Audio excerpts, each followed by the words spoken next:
Here in the Northern Rockies, dark winter months are outlasted in basements, dens, and nooks where kindred souls gather together to share intel, swap fly patterns, and relive the memories from seasons past. This gathering spot, known locally as the February Room, is the inspiration for this podcast. No matter the season, the door is always open to those with a fly fishing story to tell. Brought to you by CD Fishing USA, the North American distributor for composite development fly rods and accessories. 40 years of Kiwi ingenuity and graphite technology now available at cd-fishing.us or your local CD USA dealer. Follow us on Instagram, YouTube, and Facebook. And remember to go fishing. Here's your host, the Carnops, and this is the February Room. Were this a sports podcast on, say, dunking basketballs, we'd have the equivalent of Vince Carter with us along those lines. If it were a podcast on the best hitters in baseball, we'd have Ted Williams. Our guest today is a titan of conservation, resource advocacy, however you want to word that. And we are super excited that he agreed to join us. Mike Beagle, welcome to the February Room. Happy to be here, Justin. I don't jump anymore. So maybe an inch of vertical, just to make sure I don't blow out a knee, at my age. Well, I bet you could still hit the spot up jumper from the corner. Yeah, maybe on a game or something on a computer. Well, very good. Well, for starters, do you have a fishing story teed up that you can share with us? Yeah, I got one. If Justin, you might know it. I know your sister knows it. The Max Canyon area of the Deschutes, lower Deschutes. The first time I ever fished it with a fly rod must have been about 1992 or 3-ish. And I was fishing with our athletic director, a guy named Terry Stahl, and I was coaching at Silverton High School in the Willamette Valley at the time. And Terry was upstream of me, and of course we were step casting downstream.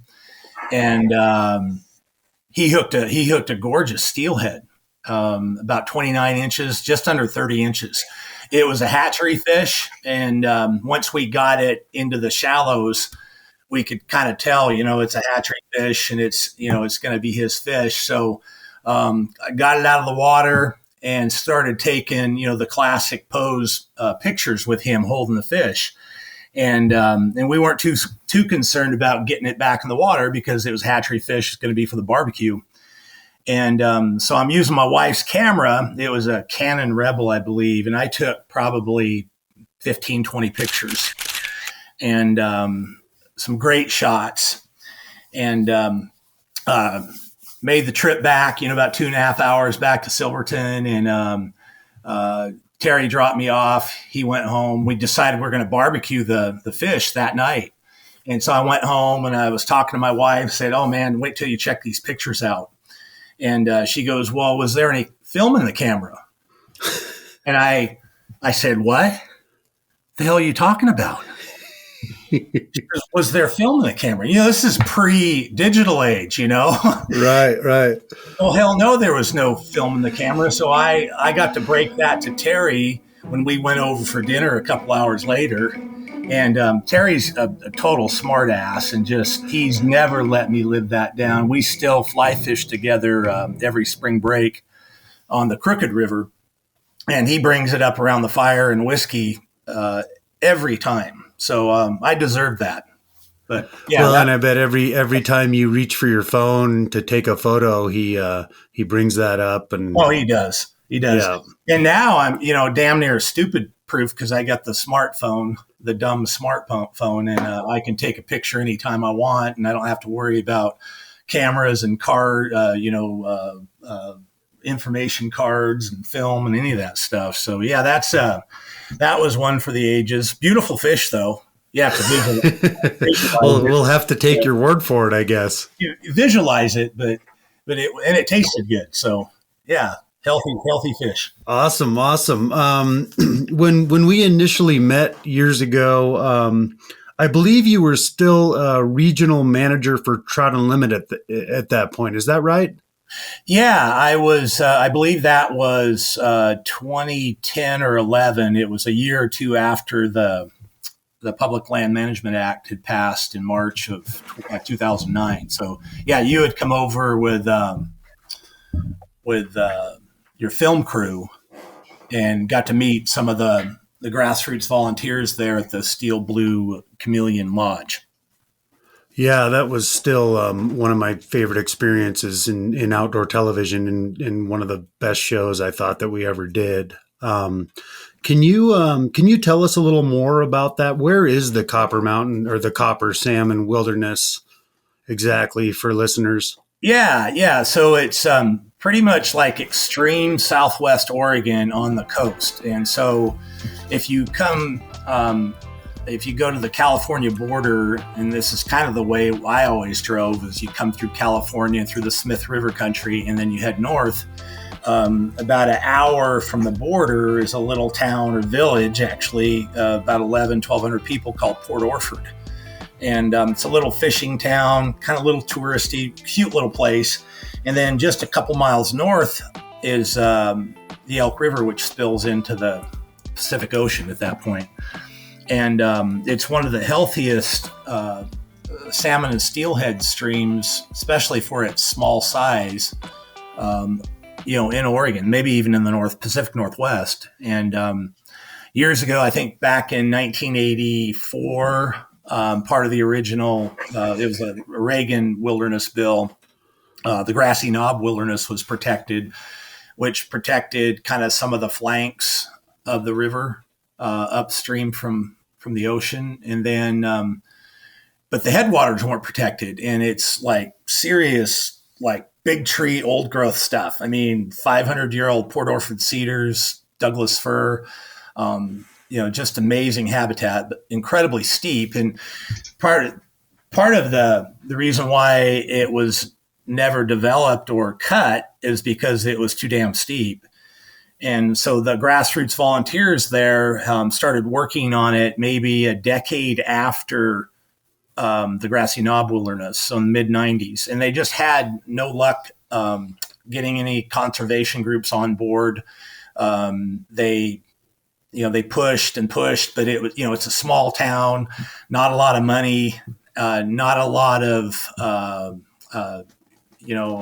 popularity in terms of tourism and so forth, other than some fishing. And so they approached us at TU January of 2006, and we went over, did a tour.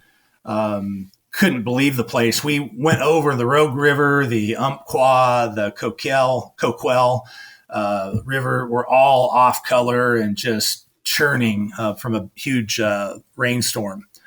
And we got to Elk River and crossed the bridge, and Elk River still had this kind of glacial color, that aqua green winter steelhead color.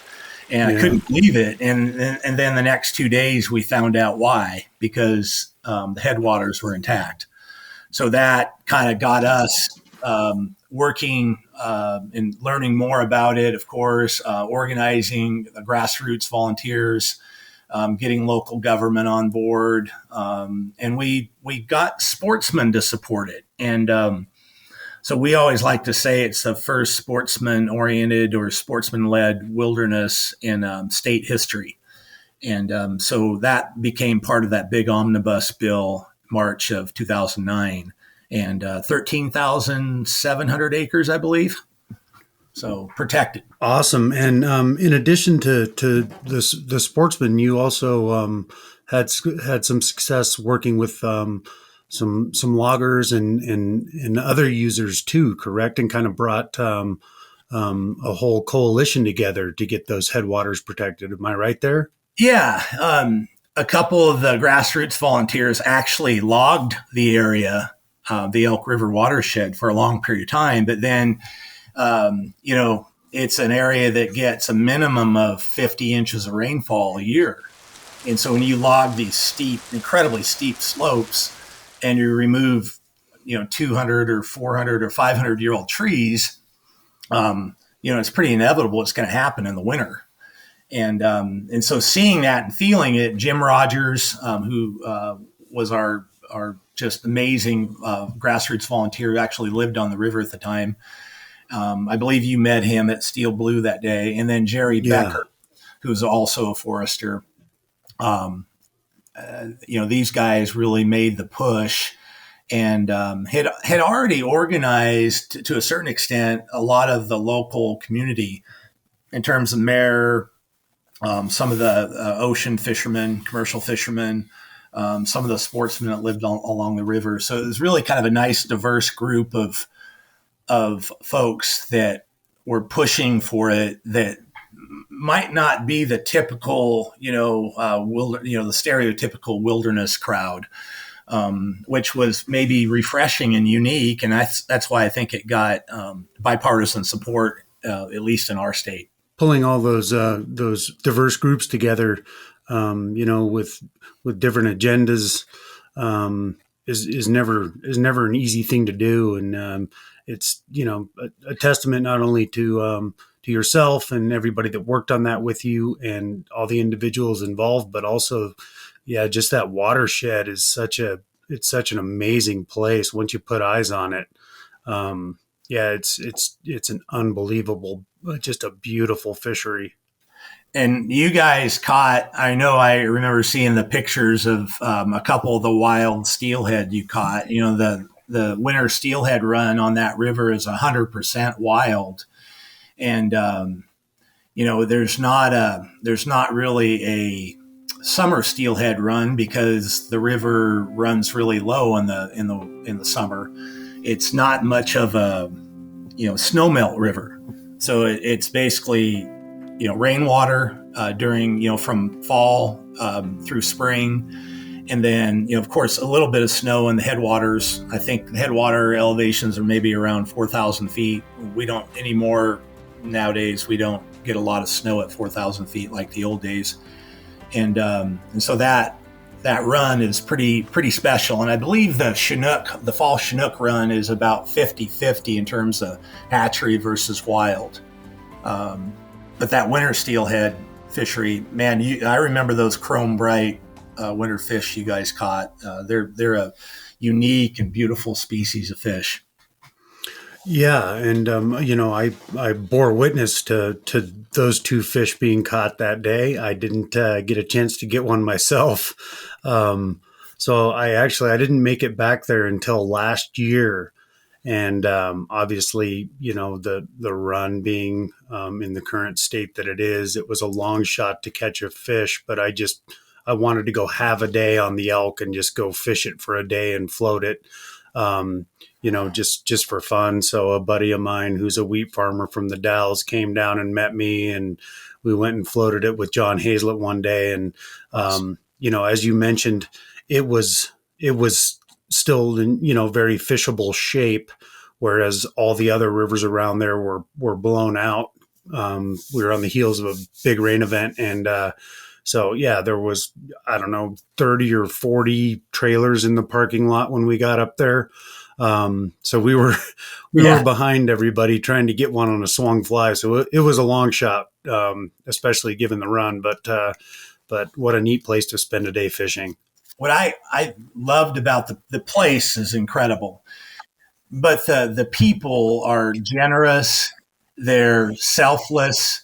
They're, and friendly. I mean, they're just gems. I mean, when I went over there, I never had to stay in a hotel. I went over there a lot over a period of 3 or 4 years, and just having that kind of family atmosphere and people who cared passionately about the resource, but then were so damn friendly. You couldn't say no to them ever. You just wanted to go over there and do your best for them. And we went through some ups and downs for several months prior to this thing, getting past on both sides, the House and Senate, and then President Obama's signature. And there were times where, hey, we're going to get a bill introduced, and then it would fall through. And it's just the way things work in DC. And so it was really special. I was actually in DC when I knew the bill was getting dropped, and there was going to be an actual vote. And it had passed the Senate first and had to go through the House. And I called Jim on the phone, and we were all just in tears, And so you really get to know those grassroots folks. And to me, they're the epitome of what a wilderness campaign, a backcountry type campaign to protect a river or elk habitat, whatever it might be. I think they're the epitome of the way it ought to be in terms of being led. Right. Well, that sticker that you gave me, I still have that on my drift boat. And it's the only sticker around in Montana on a drift boat that says Copper Salmon Wilderness. That's awesome. Yeah. Sportsman for Copper Salmon. That's right. Sportsman for Copper Salmon. Yeah. Right. I remember that well. I still have a couple of those. Ooh, you better hang on to those tight. They're precious. They are precious. Yeah, for sure. Well, last week we attended the BHA Rendezvous here in Missoula, which is a really fun event, and it's kind of a who's who of everybody that works in the outdoor industry, from writers to artists to retailers to nonprofits to what have you. And a really fun place to go see all the new product and the new brands that are out there and everything. And it's a big event. I think there was like 60 vendors or something there. Really a great event. Can you kind of tell me about the genesis of Backcountry Hunters and Anglers? Happy to. Lan Tawney and his team in Missoula, and then of course there are regional staffers throughout the West with BHA are phenomenal. And they've taken it way beyond anything we ever envisioned. So, yeah, we went to this conference down in New Mexico when I was still teaching and coaching. I got invited down to speak in Albuquerque, and it was about, it was kind of like Conservatives for Wilderness or something. I can't remember what it was. And met a couple people, and then we got back about a year later. We had been communicating with a handful of folks, and we decided to get together at my place in the Cascade foothills in the Upper Rogue River drainage. And got 7 folks together. Let's see if I can remember them all. James Monteith, Dick Hensey, Tim Lilleboe, Michelle Detweiler, Tony Heckard, and Brian McGuire, and then me, of course. And we just started talking conservation, but more from a hunter's perspective. And, again, kind of questioning why isn't there a hunting group out there that's a hunting conservation oriented group that's, very pro backcountry, pro wilderness. And we researched it. There really wasn't that type of conservation group out there. And so we said, well, let's try to do something with this. And so Tony Heckard started working on a 501c3. And I had a student at South Medford High School, Adam Brawley, who built us a website. And, we started getting out there via the web. I mean, this is 2000, probably, April of 2004. And, it didn't really grow from there. Tony came up with the idea of doing here's a way to get some members and a little bit of cash so we could pay for the 501c3 federal, tax exempt application, which I think at the time was maybe $500. And so we did this little founders program. You could be a kind of a founding member if you gave us $100, and we'll send you a T-shirt and a hat and a sticker. And I think the sticker was "Use the quads God gave you." I still have one of those on my camp box. Well, I love it. And that was Michelle Detweiler's idea in a meeting at one point. And so we got a few members that way. And I just remember us going, yeah, man, we got 50 members, And maybe another 6 months later, we got another 50. So we're like, yeah, we're big time now. We're at 100 members, but we just didn't have the apparatus, the time, the bandwidth, whatever you want to call it, to get the organization to grow. And I think going with, our Jim Atkinson, Holly Endersby, the first couple years, we were able to get some grants and hire an executive director and became a little bit more serious. And we're starting to pick up a few hundred, then a few thousand members. But then when Lan Tani became president or executive director, we just grew leaps and bounds. The guy's got tons of passion, is the real deal, blood up to his armpits type of hunter. And I think, and then just one of the best extemporaneous or off the cuff type of speakers I've ever been around. Prepared, doesn't need a teleprompter, doesn't need to look at a note sheet, and can just speak and have a really good rapport with people, whatever crowd that might be. And so having him as executive director was a game changer. And of course, now I think they have 30 staff and 35,000 members, maybe a bit more. A far cry from 50. Well, but you were onto something. It was a good idea.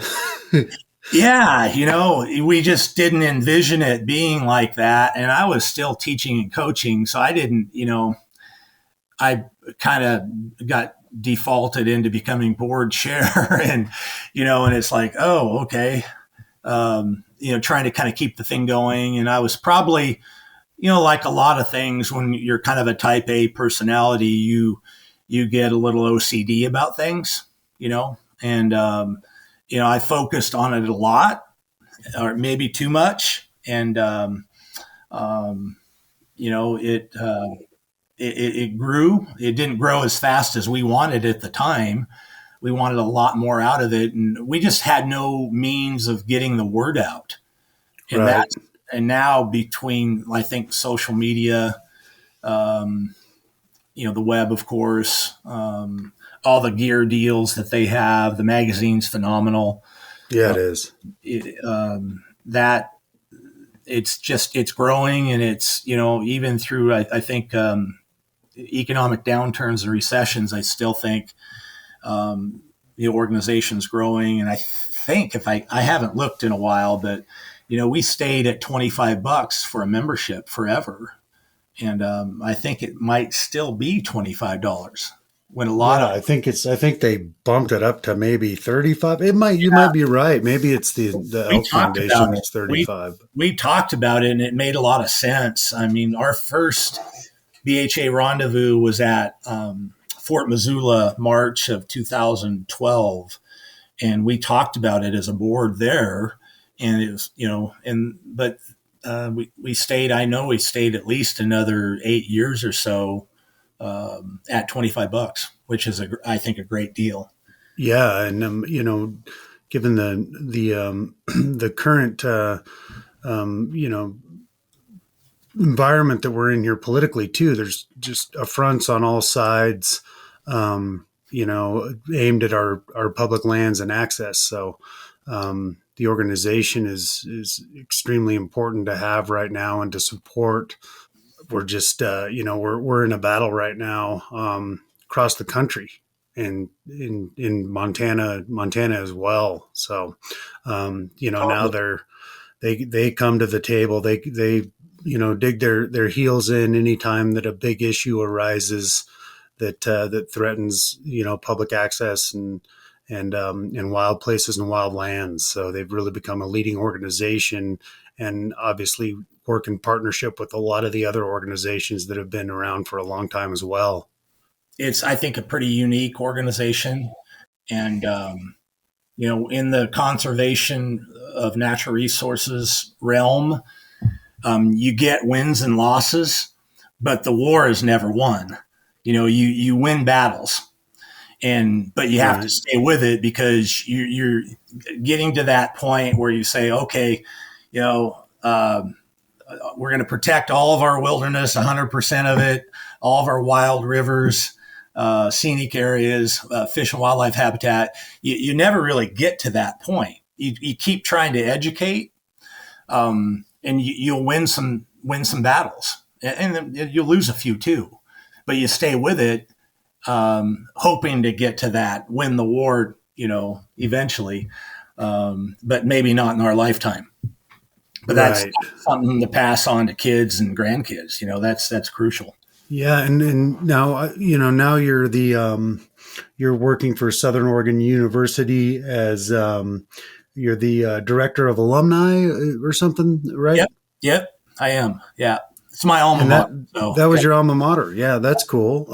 It kind of all came full circle. Are you still on the board of BHA and then the national board? And are you still involved in the organization to some degree? To a certain extent, more as a emeritus board member. I think I did a total of, 8 years as chair, from 2004 to 12, and then a couple more years just being on the board.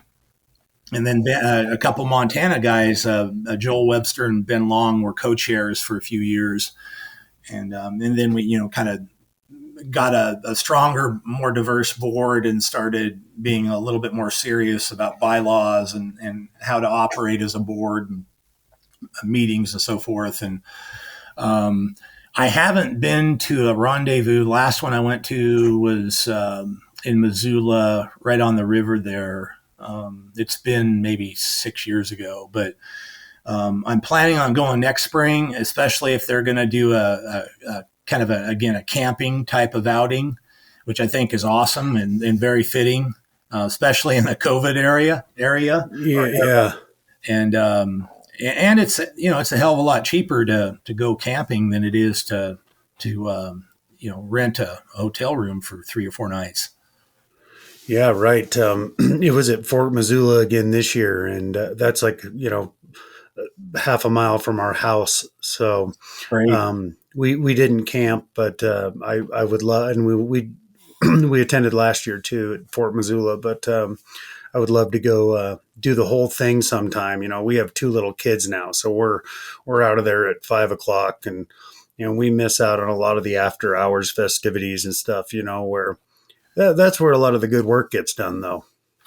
Having kids it's life at light speed. It's before you know it, you're going to be going, what the hell happened? My daughter is just graduated with her master's in athletic training at Oregon State, and she's a athletic trainer for Providence Medical here in the Rogue Valley and at Phoenix High School, but she works for the medical company. And, and I can remember her first fish up in the Eagle Cap Wilderness, little brookie, on a little spin rod, pack spin rod. My son's 23, my daughter's 26, and you just, old people always say that, Yeah. Now that I'm pushing 60, it's like, well, maybe I'm kind of in that realm now, old people. But people always say that. My parents would say it. My friends who are older would say it. And you never really believe it until it's already kind of done and gone. It's like, what happened? Right. And so you'll, soak up every moment. It'll be awesome. And your children will love the outdoors and getting away from hopefully smartphones and flat screens and computers. That'll be, and it's a great place to do it in Montana. Yeah. It'd be a fun place to grow up for sure. I was just remembering where I got that my initial sticker that I still have in my camp box. The quads Greg Munther gave that to me. Must have been around 2008 or something. Yeah. Greg's been a member. Greg joined. So we were founded in 2004. I'm thinking Greg probably joined maybe the next year because Ben Long was there in Montana, and Ben was huge in terms of getting our messaging on point and having kind of philosophical papers and so forth. But Greg was, if I remember right, was a Forest Service district ranger, and retired now, but, great person, and, lived it and worked it for decades for all of us. Yeah, he's a testament to the benefits of the wild game diet. He's in Sudan right now, fly fishing. Oh, really? At 80, That's I awesome. think he's 80. That's awesome. Yeah. Well, another person I wanted to mention was the influence of Jim Posowitz. Right. I met Jim in kind of a weird way, not in person. About 1991 or two, I found this tape, a VHS tape, of course. I'm dating myself. It was done by the Audubon Society, and it was called Grizzly and Man, Uneasy Truce. And it was narrated by Robert Redford. And it went through, kind of the history of grizzly and human conflicts in the West, and what the numbers are like now. I mean, we don't have grizzlies in Oregon. That's an indicator. Fortunately, places like Montana and Wyoming do, and north central Washington. But Jim was interviewed on this when he was working for Montana Fish, Wildlife, and Parks, and he was so damn articulate, and just seemed like such a great guy, and was just really on point with a message about, can we save just a little bit of habitat? Can we allow that 1 or 2%, for grizzlies, or do we have to take it all? And I thought it was just a very thoughtful and prophetic statement. And then, of course, a few years later, I read his little book. Fair Chase. Beyond Fair Chase. Yeah. Beyond Fair Chase. Yeah. Yeah. And then I got to meet him about 2001 or two down at Albuquerque at that conference. And I was like, this guy, I'm meeting him in person. And of course, Jim and I always talked football, and he played for Montana State's first national football championship team, I believe. And right. And I was a teacher and coach, and so we really got along, and I just loved spending time with him. And I know he's really close with the Tawney family. And it's actually when Southern Oregon was playing Carroll College at Helena in 2014, we lost a really tight game. We tried a 2-point conversion at the end of the game to tie it, and game was over. But we had Tawney and I had set up this meeting with Jim Posowitz because he wasn't able to get his conservation award from BHA several months before. So we did it that fall after that game in Helena.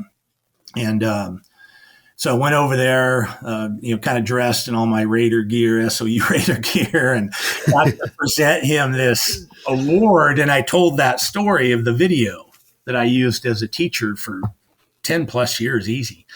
And it was just really neat, really special. And in my book, he's one of the legends of conservation in the same mode as Aldo Leopold or Theodore Roosevelt. And I'm serious. So what a gem. Yeah, I think it was Dan Crockett that told me to go buy that book initially and just keep it in your glove box and read it when you're, waiting for first light to come up or and that's some advice that I heeded. And it's my copy's well worn for sure. Yeah. But that's a read that everybody should take a look at that cares about all the things that all of us do. And one of the other names that you mentioned is Ben Long, who's, one of the best writers out there, in my opinion, in addition to everything else he does. Ben was genius we were new, the BHA board and kind of the focus. This is a different organization, and we just really didn't have anything to, a lot of things in life you don't have to reinvent, and we had nothing that we could put on the table that said, this is how we should do this. And so I think his passion and focus and the ability to write and in an articulate but not demeaning and righteous way was really just a huge gift for us that pointed us the right direction. So I give Ben so much credit for that, and just a great person. Now, are you in addition to your job duties, are you still actively fishing and hunting? You finding time to get out and enjoy the outdoors a fair bit yourself, sir, down there in that Southern Oregon zone, which is an amazing place? Yeah, I do.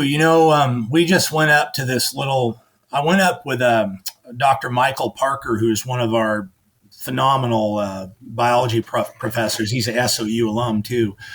We hiked up to Vulture Rock last night and freaking froze our asses off. So windy, and it was only at 6,000 feet, but the weather changed, and it was like, what is happening? So we had to put puffy jackets on, and we might have had a pull or two of bullet whiskey. But I do get out, and a lot of it's hiking now. I haven't hunted in a couple years. One of our busiest times on campus, we do our alumni awards and homecoming, and then also our Hall of Fame weekend, all in the fall. And that just chews up the time. And I did go over and hunt with Scott Stouter in the Rapid River Roadless area a few years ago. I lost about 7 toenails too. So I bet. How's he doing? Scott's doing great. He's, I just went over and saw him in Holly early March, spent 5 days there feeding the horses and mules, and they're not running pack strings anymore, into the backcountry. Oh, really? Wow, man. How many? It just beats the hell out of the body, and it's a lot of work, and so, yeah, it's kind of sad. I've been going over there since 2004, and a lot of the horses and mules that I either got to ride or pack elk meat or mule deer with, they've faded away, and they're up in the big wilderness in the sky somewhere. And but I love Scott, I love Holly, and again, people who I met through conservation and BHA, and then later Trout Unlimited, that I would have never met if I would have just stayed focused on teaching and coaching.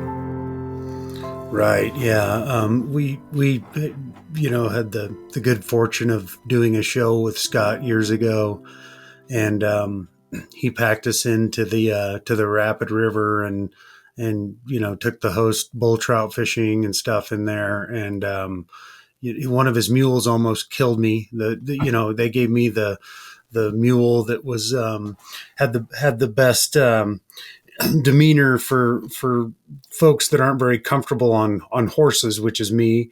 And the mule didn't stand for me one bit, and took off. I was clinging for my life, running full speed along that trail. That's just it's a precipice that drops straight into that river canyon there. I thought that was the end of the road for me. But man, we had such a good time, and I'll never forget walking into his barn for the first time and looking up into the rafters, and I don't know how many 6-point bull racks were up in there, but it's one for intimidating. It's like, huh? Yeah, and it's interesting. People wonder. Scott's not into numbers. Scott's a meat hunter. He hunts to put food on the table, and it's organic, free range, non-GMO. That's the greatest meat ever. But he grew up as a logger on the Oregon coast up off the Alsea River, and so they would hunt Roosevelt elk, and he oftentimes would kill an elk there in the fall.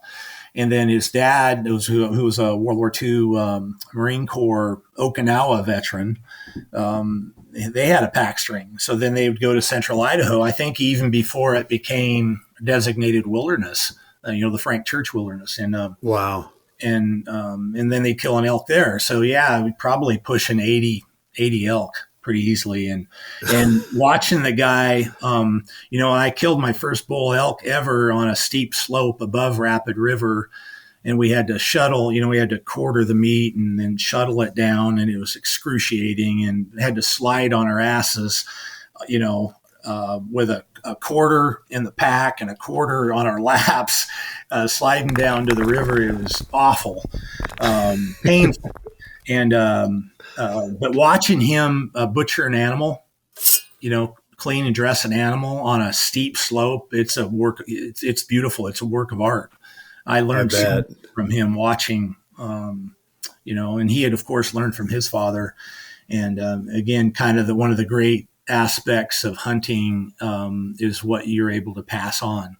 So. Right. Well, did you know that there's a band called Endless Mike and the Beagle Club out of Minneapolis? I did not. You might have to Google that and give a listen. That's yeah. Well, if it's not classic rock, I'm pretty narrow-minded, so it doesn't sound like a classic rock band. When I stumbled upon that, I thought, "Oh, here's another hidden talent of Mike's, man. He's a disc jockey." Yeah, you don't ever want to hear me sing or no. That's only if I've had a few whiskeys, maybe. But in some lonely back road bar, I imagine, is the only place that would come out. Yeah. Now, are you doing any steelhead fishing anymore for yourself, or? Yeah, I had a steelhead fly fishing partner for 25 years, a guy named Tony Bronner, who was, about 23 years older than me. He was an SOU grad, played football back in the 60s, and a longtime teacher and coach. And then he was a fly fishing guide on the Upper Rogue and some of the Klamath as well, down in California. And so we fished, probably 1 to 2 times per month. Every trip was at least a 3-hour, float, a drift boat float. And I spent more time with Tony the last 24 years than my dad. I love my dad. My dad introduced me to hunting and fishing and, the wilderness and backpacking, camping.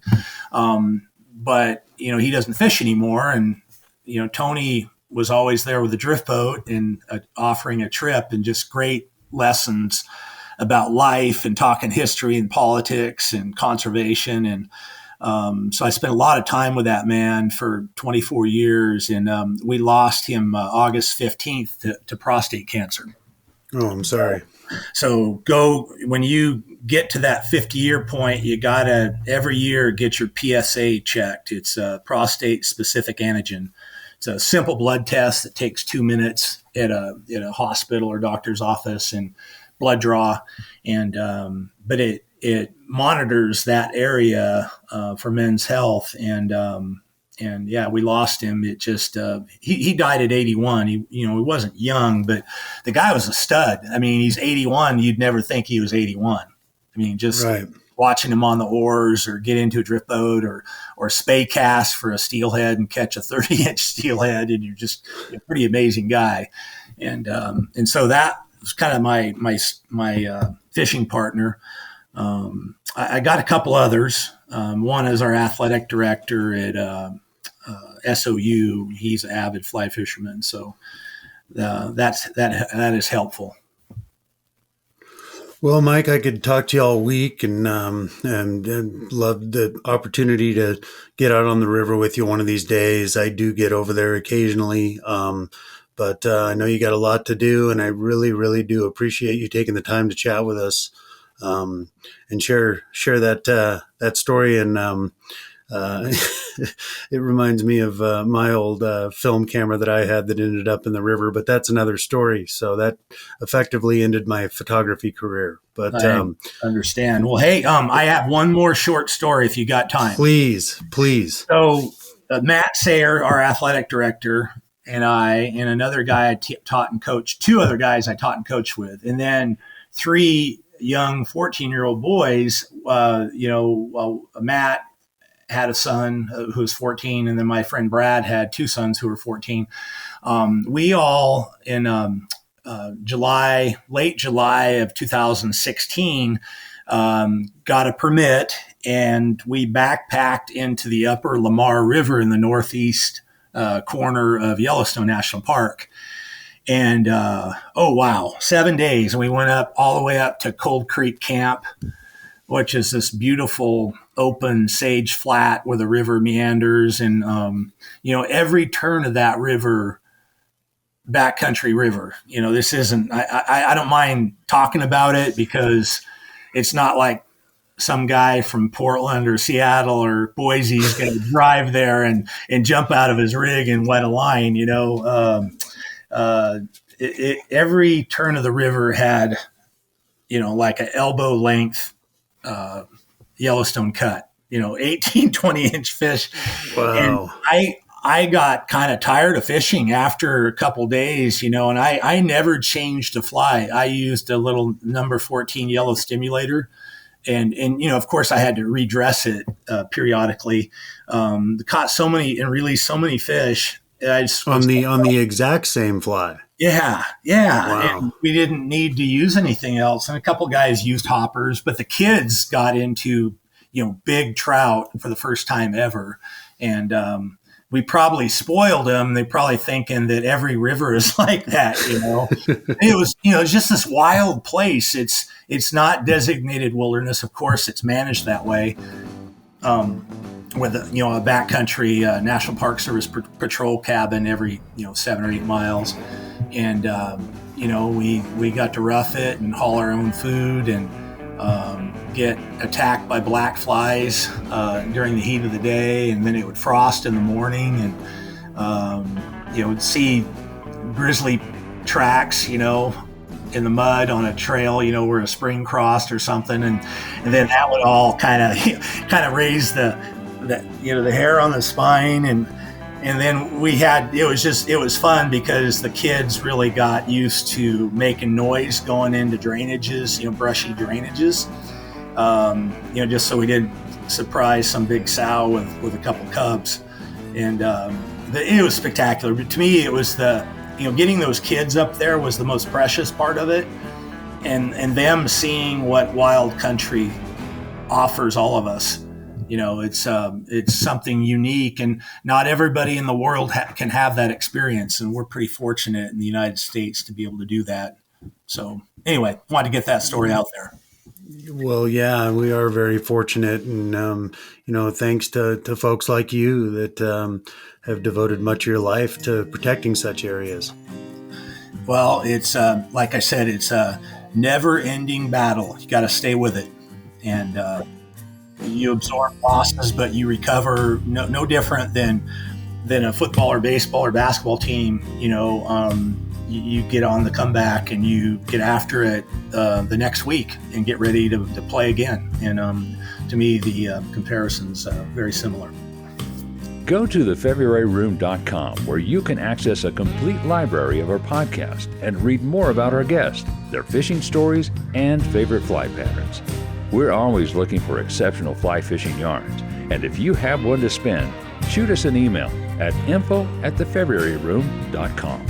The February Room is always free, but if you feel like throwing a nickel in the pond, we appreciate any additional listener support. For companies and individuals interested in sponsorship opportunities, please contact us for our media kit. Thanks for stopping by the February Room, and we'll see you down here next week.